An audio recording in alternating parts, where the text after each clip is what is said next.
Tonight, we're hearing from the parents of an abuse victim who hope their words help educate others to spare them the pain they've dealt with. Good evening. I'm Mark Freeman. And I'm Megan Wiebold. Thanks for joining us. We've been following the story of the appeal of Brett Naff. Naff is the former country day school teacher convicted of sexual abuse last year. He's exhausted all of his appeals and is now trying to get a retrial, saying his attorney was ineffective, something his attorney also admitted through court documents. Tonight, what his victim's parents are saying in this Hometown News exclusive.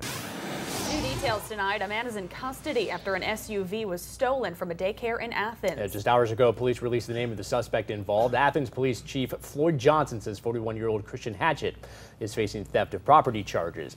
Police say a woman took her child into First Baptist Daycare and left her Chevy Tahoe running this morning. Police say a gun, a laptop, and several credit cards were in the stolen SUV. Madison County authorities have arrested another person in connection to a human trafficking investigation. 43-year-old Anhui Chloe was arrested this morning and released this afternoon on a $15,000 bond. She is charged with 2 counts of promoting prostitution.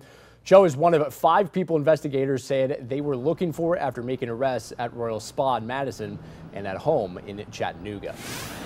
To continuing coverage, there are still more questions than answers in last week's mass shooting in San Bernardino, California. And the FBI and others leading the investigation tried to answer as many questions as possible today in a news conference. In light of that attack in California, Republican presidential frontrunner Donald Trump wants to block all Muslims from entering the United States. Trump proposes the ban would apply to Muslims looking to immigrate to the U.S. and those who want to visit as tourists. Many of Trump's fellow Republican presidential candidates quickly condemned the proposal. The state of Alabama has shelled out thousands of dollars in attorney fees over the last few years. The majority of the fees dealt with lawsuits surrounding education. Our news partners at the Times Daily say the biggest chunk of the money was used to pay lawsuit fees against the 2013 Alabama Accountability Act and the 2010 bill that prevented the Alabama Education Association and other groups from collecting membership dues from state employees' paychecks. A historic moment for the Alabama Law Enforcement Agency. The agency recently announced its first female member of the Alabama State Trooper Motor Unit. Trooper Lucy Still attended the Alabama Criminal Justice Training Center in Selma and completed the 80-hour motor unit training course. The motor unit is present during major events in the state. We have our finger on the pulse of the Rocket City and everything that makes our area tick. And here's a roundup of your local beats.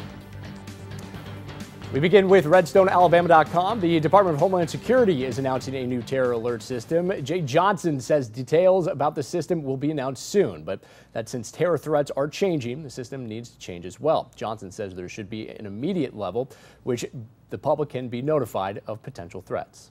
Well, are you doing your Christmas shopping online? If so, you're not the only one waiting for those gifts to arrive on your doorstep. Crooks are lurking, waiting to get your hands on your purchases. Details in the investigators. Chris?